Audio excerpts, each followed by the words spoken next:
Hello, so today I've got Justine here with me, and we're going to talk about the importance of your pelvic floor and how you can care for them, and also a lot of things that people do without realizing that aren't actually very helpful, which in fact includes some yoga and some Pilates postures. So we'll learn all about the ones that you can do and the ones that are not so helpful.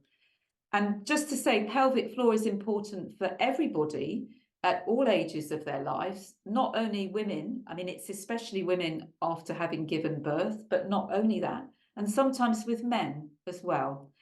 And I have Justine here because she draws on a range of different approaches, including hyperpressive, Eldoa, Pilates, but also she has trained with Wellmother and she's a trained shiatsu practitioner. So she brings in the shiatsu and the energy approach as well. So here is Justine, and I hand over to her. And she's going to explain a bit, I think, the main thing that people don't understand their pelvic floor health that you want people to know about. Yeah, um, so the pelvic floor for some people might not even know where it is. I mean, I've had people come up to me in a pregnancy Pilates class, and she was only 12 weeks pregnant, and I was banging on about the pelvic floor, and she said to me, "Excuse me, but what is the pelvic floor?" And I said to her, "Thank you so much for asking that, because I just assumed all pregnant women knew about their pelvic floors." And that was a big wake up call for me. That I was like, okay, now I'm going to actually talk about, you have a pelvic floor and what does it do? It plays an incredibly important role. It's holding your organs in place. Okay, so some of you might have heard about prolapse, which is when your bladder or your rectum or your uterus may shift. I'm not going to say fall, because they don't fall, they shift around, and it can cause a lot of discomfort and a feeling of dragginess. And for some women, when it's quite extreme, they don't even want to leave the house because it feels so much.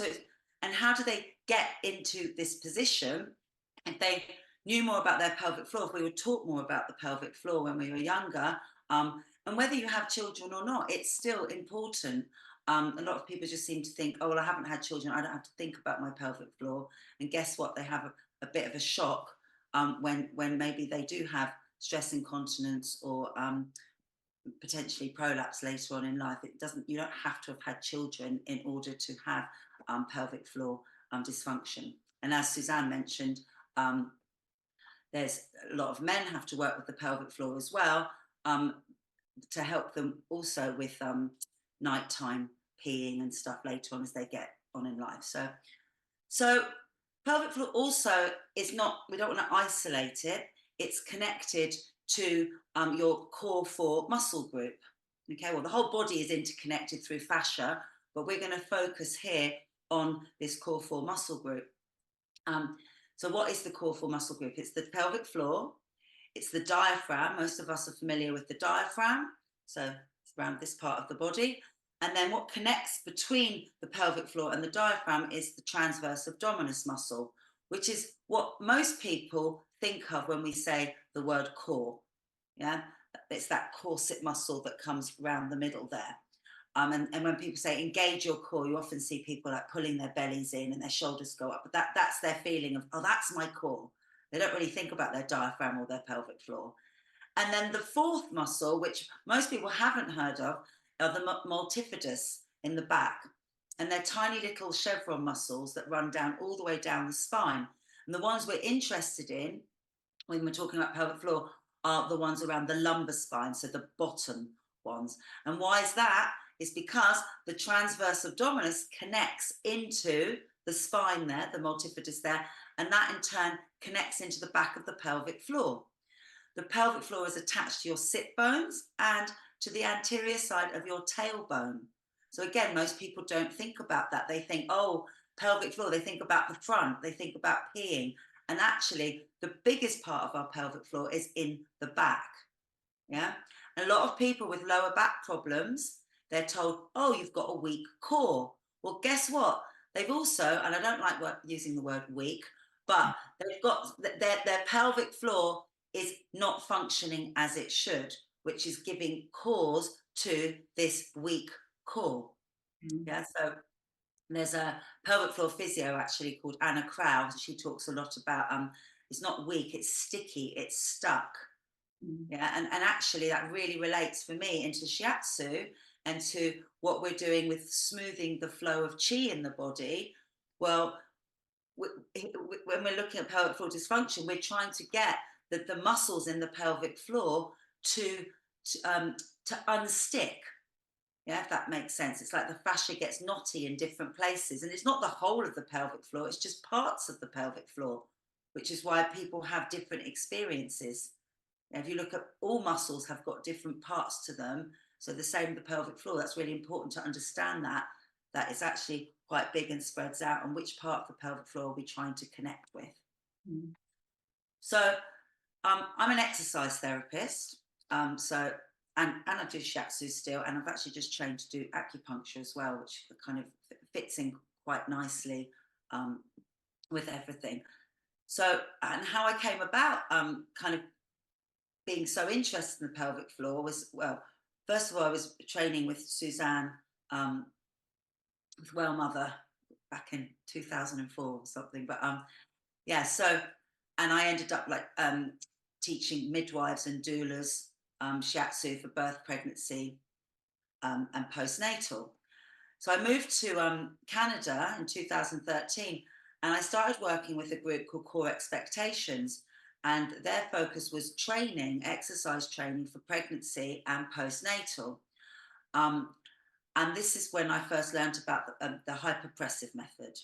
So that kind of, but also my work that I was doing with the prenatal and the postnatal, I was particularly the postnatal, was that I was working with women that well, basically had pelvic floor dysfunction, really, especially women that had already had a baby. Yeah, so they were coming, they were second pregnancy, third pregnancies, or after their first or second baby, where they had maybe quite a wide diastasis. So a diastasis is a separation of the rectus abdominis muscles.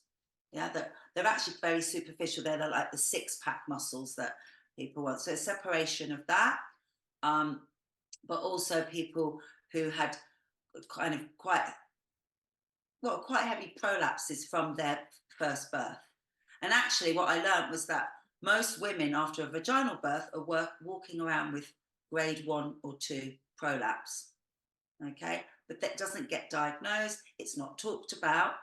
And then they think, oh, I want to get back in shape after I've had my baby. And they go out to, well, in Canada, that was really popular, like baby boot camps. You'd see them jumping around in the park and stuff. And they're like, how old's your baby? Oh, 2 months old. You're thinking,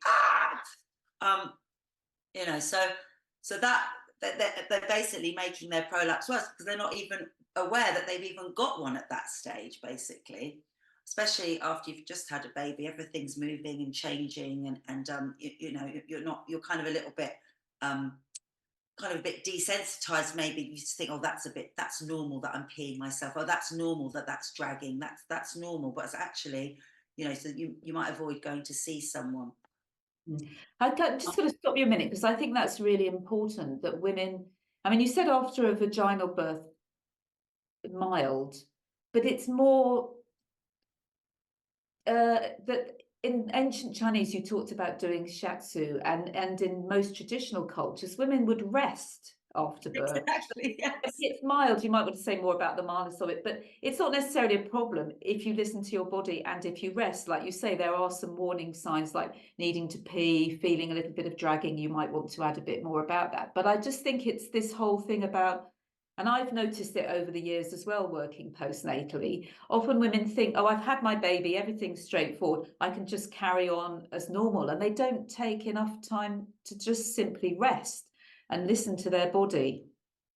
Exactly. Yeah. I mean, I couldn't believe. I mean, I do think it's more of a North American phenomenon than in England. These baby boot camps with with the 2-month-old babies. I think women are, yeah, not so kind of like, oh, I've got to get back into the gym so early culturally. In I don't know, I've had the odd few clients, like I've worked with a few women who've been doing ultra marathons and things, and they want to get into the park after a few days and start running around the park, pushing the baby around the park. And you know, even that's too No, much. that's completely Yeah. not what you should be Yeah. doing. Yeah. So, in fact, actually, interestingly enough, I did my training with hyperpressives in Toronto, and she was a marathon runner. Mm. And she basically, her name's Tristazine, and I don't know how old her kids were. They were probably about 9 and 11. They weren't little anymore.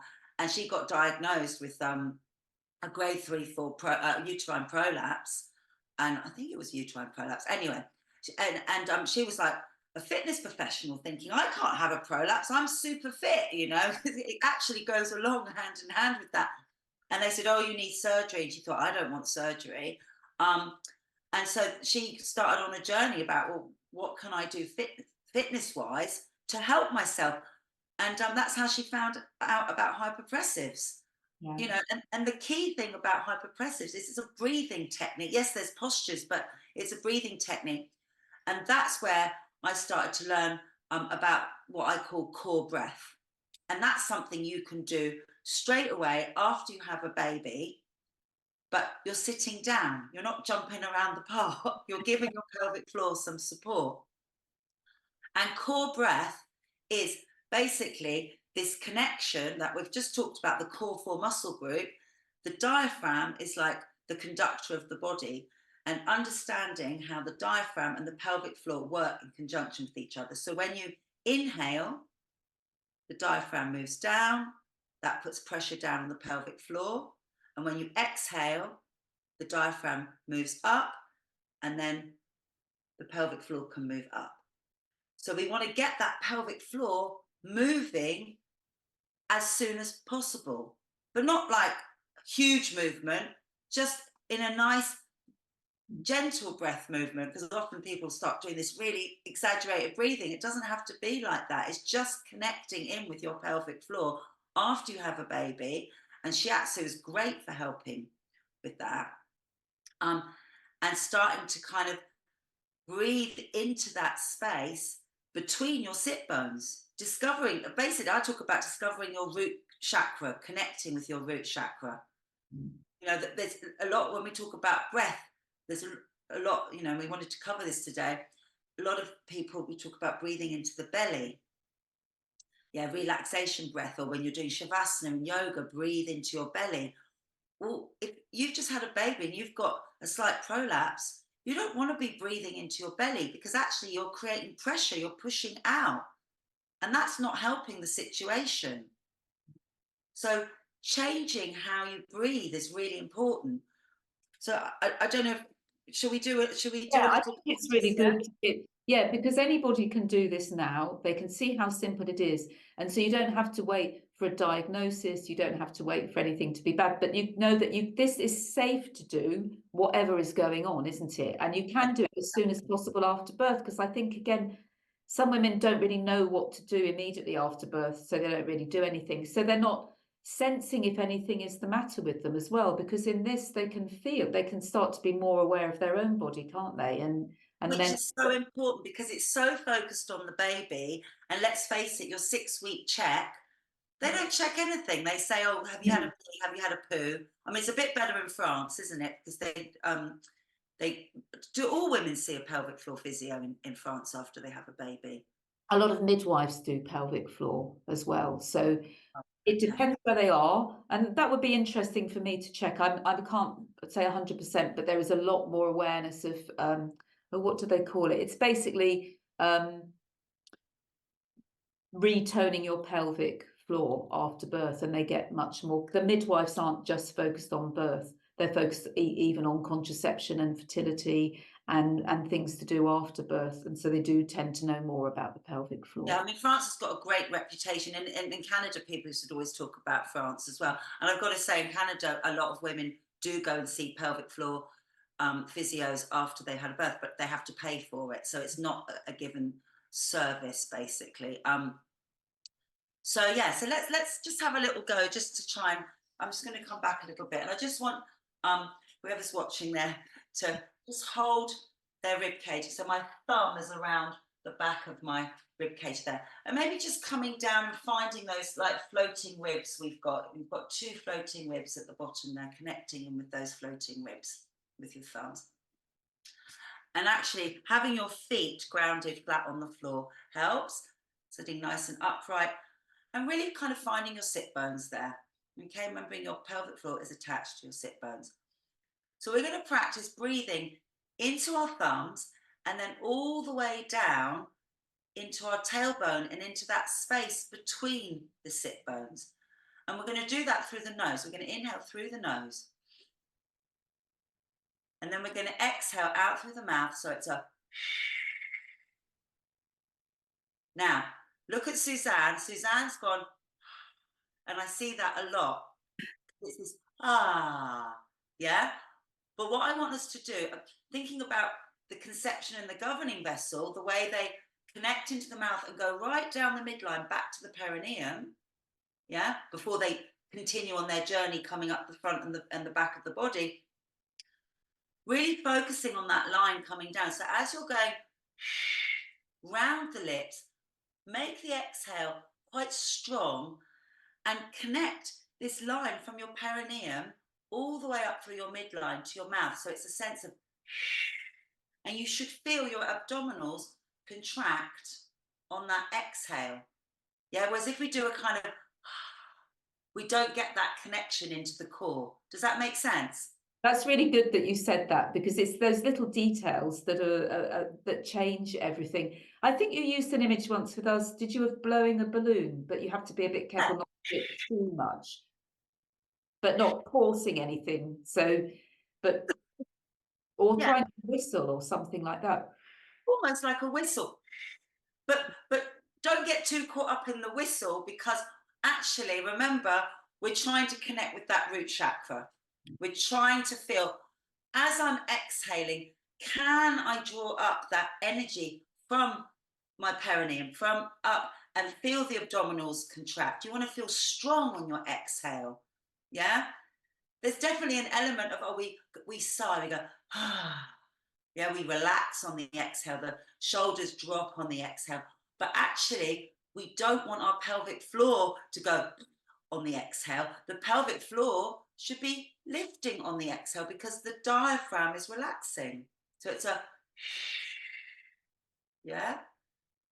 And that, for many, many people that come and see me, they go, oh, they say, but I always let my pelvic floor go on the exhale and think about drawing up on the inhale, which is back to front. And that is most people that come and see me. So just trying to reset that after you have a baby is really important. Okay. So I always say to people, you know, if you think about, you're trying to rehab your muscle, your pelvic floor muscle, yeah, and we're using breath to do it. It's a gentle way of doing it. Yeah. If I'm rehabbing any muscle, my bicep, yeah, it needs to move. If I just do that and think, oh, it hurts, I'm not going to think about it now, what's going to happen? It's going to get very tight, and there's going to be atrophy there. It's going to lose its strength, its power. So we need to kind of think, okay, I need my pelvic floor to move. And you can do this breastfeeding or whatever. So it's not like you've got to find time to go and exercise. You can do this with your baby. And it's so important, because I see women coming to me in their 60s and they say, why didn't anyone tell me this like 30 years ago when I had my children? So that's, for me, I feel very passionate that this information, that people get this information early. Anyway, let's try and do it. I agree. And to just say one thing, ideally, women need to know this before they, ideally even before they conceive, but certainly in pregnancy, because as you say, there's so much, especially if it's the first baby, because my experience is that a lot of women come to see me in their second pregnancy because they realise they needed more support, because they think, oh, first pregnancy, I'm fit, I'm healthy, I'll be fine. And then they don't really think about their pelvic floor. And then they come in their second pregnancy because they realise they did have problems with the pelvic floor. So ideally, if women can know this before they even, conceive, but or at least during the pregnancy, because then they can already practice it, because it's safe. I think it's worth saying, it's safe to do this in pregnancy, even in the first trimester at any stage. And also it's safe to do after whatever kind of birth. So if women have had an episiotomy, again, sometimes women think, oh, I've had an episiotomy, a cut in the perineum or a tear, I'd better not do anything. I mean, we've talked about resting, but with breathing, it's really important to do as soon as possible after birth. And for the Chinese, that's also about moving chi. But it's moving the chi, it's moving the chi and the blood and everything. So especially because everything I was talking about, that stickiness, you know, that we're talking about with prolapse, or things that misaligned, you know, things are being pulled in different directions. But how can we help them release? Well, breath is our most powerful tool. Touch and breath. Yeah. You know, and often, you know, if you have had an episiotomy, people get a little bit disconnected from the area because it's a bit icky and ooh. And so things can get more sticky because the person's thinking, well, I'm just not going to think about that. And I've got too much else going on because I've got a new baby. So just really, and you know, and that's the whole power of shiatsu, isn't it? By placing your hand on an area that is sticky, you're connecting with the area. And then by putting your hand there, you can breathe into the area. Yeah, I mean, in shiatsu, we're not working directly on the pelvic floor, but what I often do in sessions with women early in the postnatal period is I get them to put a hand on their pelvic floor. So they're connecting with it while I may be touching the lower back or the lower abdomen, because that can be quite powerful, and to get them to work with the breath. But I'm going to add in the breath now, yeah. And when they exhale, you want to see their tummy contracting, because I see that quite a lot, especially early postnatal.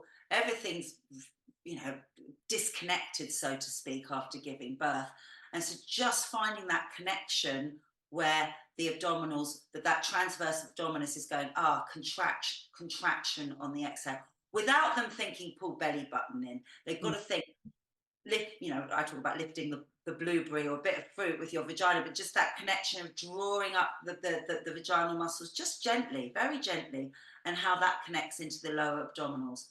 And what you can do with shiatsu, though, is you can't touch the pelvic floor so much, but you can get in all around here, those lovely points right around the top of the pubic bone there, and that really helps people connect into that area.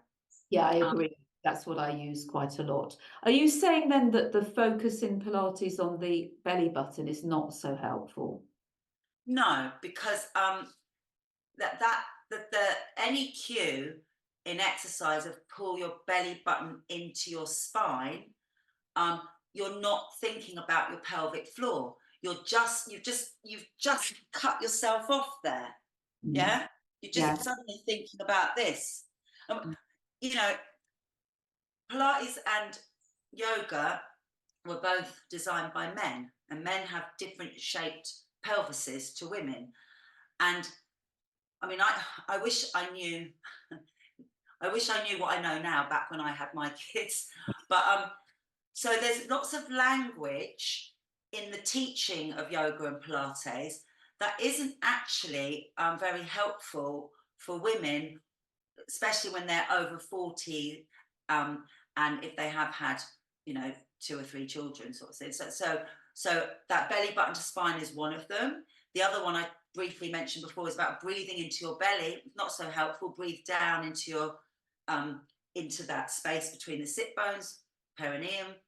And again, if you engage your vaginal muscles by lifting that imaginary blueberry, your abdominals should contract. So that's a much better way to engage your core than think belly button to spine, because if you do that, you kind of leave your pelvic floor behind.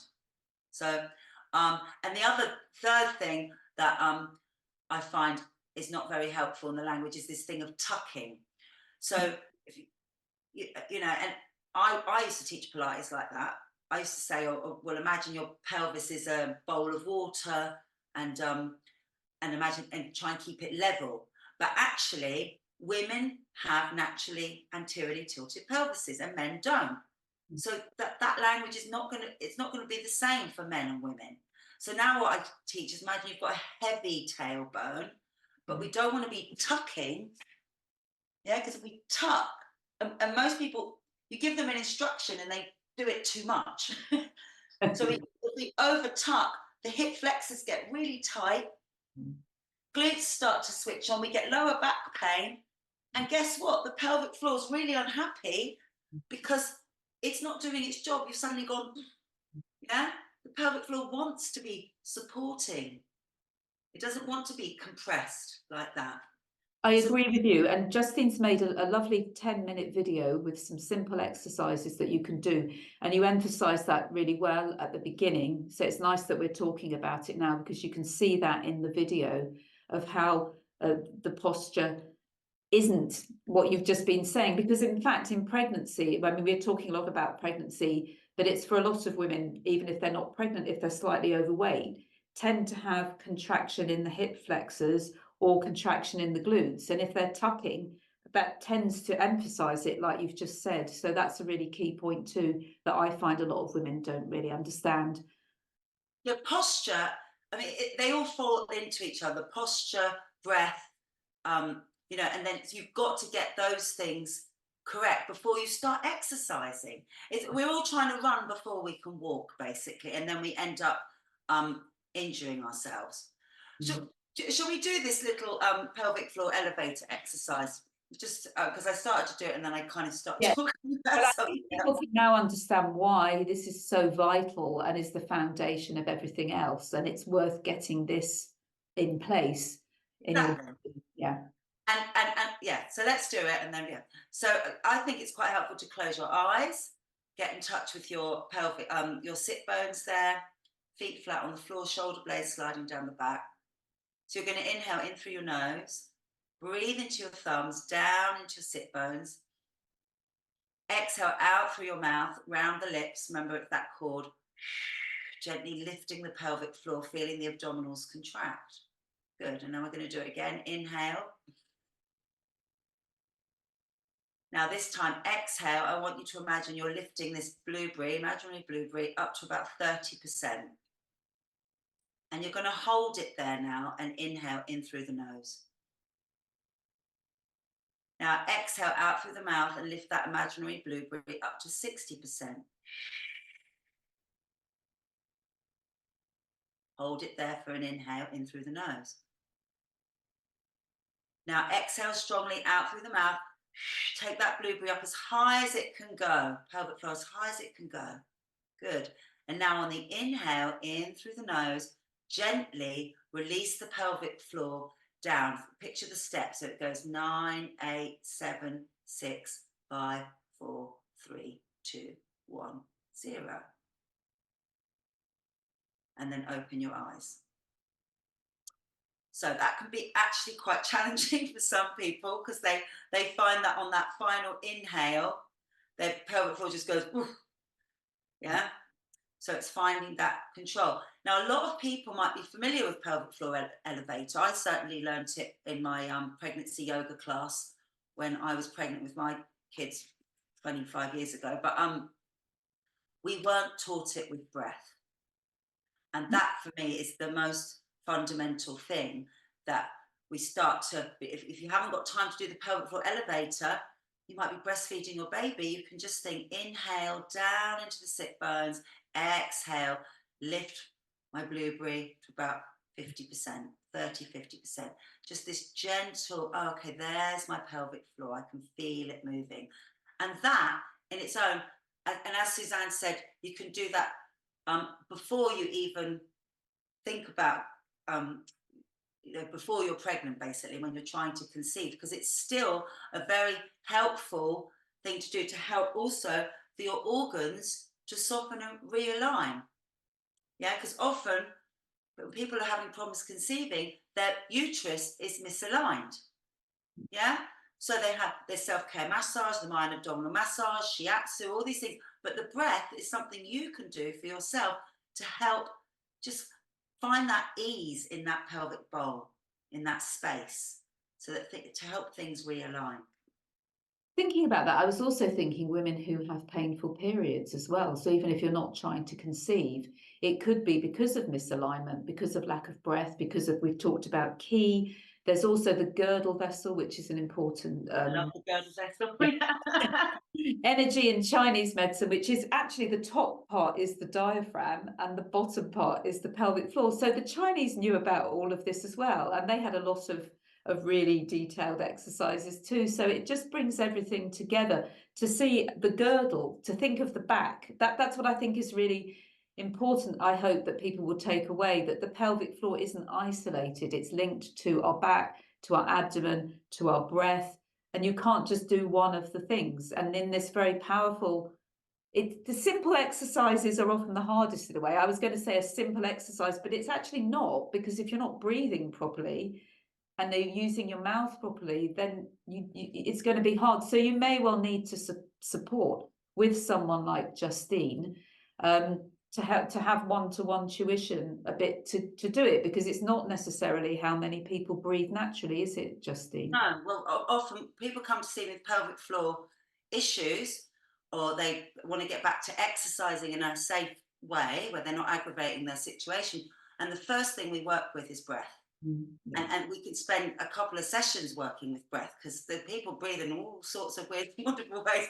But the exhale is usually quite easy to work with the but the inhale is the one that people find, the diaphragm holds trauma. It just does. If we're in shock, grief, our breathing is affected. So just getting the diaphragm to just be able to expand and move properly, not just frontal, So that I find is really key. And then once the breathing comes, then we can start incorporating it into everything, not just in the gym or whatever exercise they want to do, but just in their everyday life. Even just picking up your shopping. Oh, I'm going to inhale, exhale, I'm going to lift my blue breath, then I'm going to do the move. That all sounds really laborious when I say it like that, but it's the more you do it, the more automatic it becomes, and the more that will stop you having lower back pain, pelvic floor dysfunction, all those things. And for men as well. I Yeah. mean, Justine, thank you. This is all really interesting. And Justine has this broad knowledge because hyperpressive you mentioned, but you also, I think in the video, show an Eldoa move. Do you want to I think I do in the video. briefly? Because she's drawing all these different things, and that's what I like about Justine's approach, because it's not isolating it. So the Eldoa approach, do you want to say I something? love the Eldoa approach. Oh, So that's the whole thing. So that you can go and Google Eldoa, ELDOA, and then hyperpressives. Actually, those two are very similar in certain ways. I mean, hyperpressives has this extra apnea that you do, which helps kind of draw everything up. Eldoa doesn't have that, but Eldoa is more about spinal decompression. But I mean, everything's interlinked, and those modalities have helped me take the best bits out of yoga and Pilates, and kind of so it's just my own thing now, as opposed to just doing one modality, which I think we need to do anyway as we evolve. Pilates has a lot of traditional Pilates has a lot of forward flexion in it. We don't need to be doing lots of forward flexion in this day and age when everyone's on their phones and their tablets and stuff. Everyone's in forward flexion. We need to get them extending. So we just need to look at what people need now, and then take what we can from those modalities and think, right, what am I trying to do here? How do I want to move?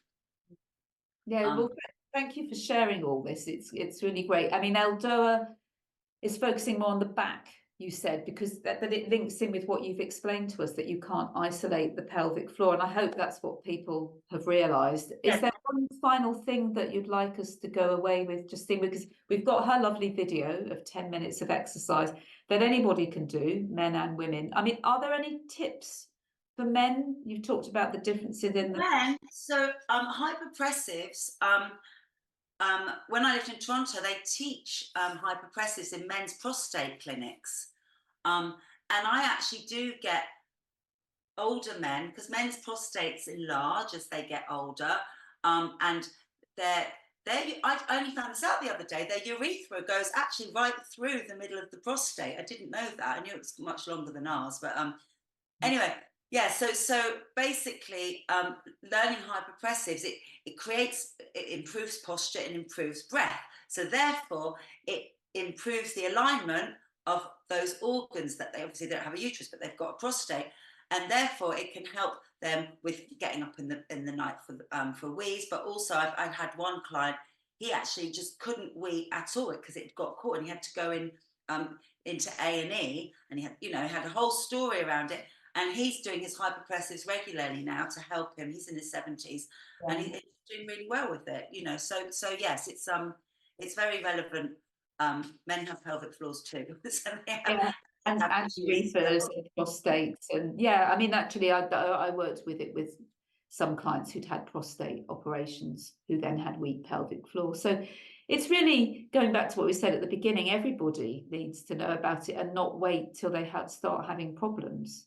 Exactly. They need to know it, because you go and look at people exercising. People like to exercise, but if they're not breathing properly and they're not engaging their core 4 muscle group, not just they think they're engaging their core, then they're actually going to end up injuring themselves. So it's just, I feel very passionate about this information, actually getting out to trainers as well, because a lot of people come to me and say, oh, I've got a personal trainer, and I've told them I've got a prolapse, but they don't know what that is. And I'm like, oh. Yeah, no, exactly. So Actually, one other final thing, you mentioned about the belly button in Pilates, but the squatting in yoga, because you do a standing squatting position. in the video that I've linked, that Suzanne's going to link this. So I do squatting. So I've had many a conversation with them. I'll just quickly demonstrate now, so it's easy if you see it makes sense. If I sorry, just move that out of the way. If I go into a squat there, what's happening to my sit bones? They're moving apart. So the pelvic floor is attached to the sit bones. So again, I'm sitting down into my pelvic floor, and then as I come up, my sit bones are moving in. So in yoga, traditionally it's taught exhale down, inhale up, which actually doesn't physiologically make sense when you think about what the actual muscle is doing. So I say inhale down, sit bones are apart, exhale, press into the feet, and as you come up, you want to feel your abdominals engaged, your blueberries lifting, and you want to make sure you don't go into this. A lot of people, they come out of the squat and they kind of got the hips go forward. So I think that's more likely to happen if they're inhaling up as well, because it's kind of, your inhale is like you're floating up. Your exhale, you're strong, so you're kind of in your body more, you can kind of there. So, and then yoga teachers say, oh yeah, but you're working with pelvic floor. And I say, but everybody should be working with pelvic floor. So that's a little, I do mention that in the video, but that's a little bit more about that. Yeah. So thank you, Justine. That was really great. I think Justine's passion for this really comes through. So if you want to get in touch with her, I'll put her website at the bottom of the video so you can get in touch. She does do Zoom sessions as well as one-to-one. So thank you so much, Justine, for being with us. And look after your pelvic floor. Think about your pelvic floor every day, every breath. Okay. Thank you. Thank you.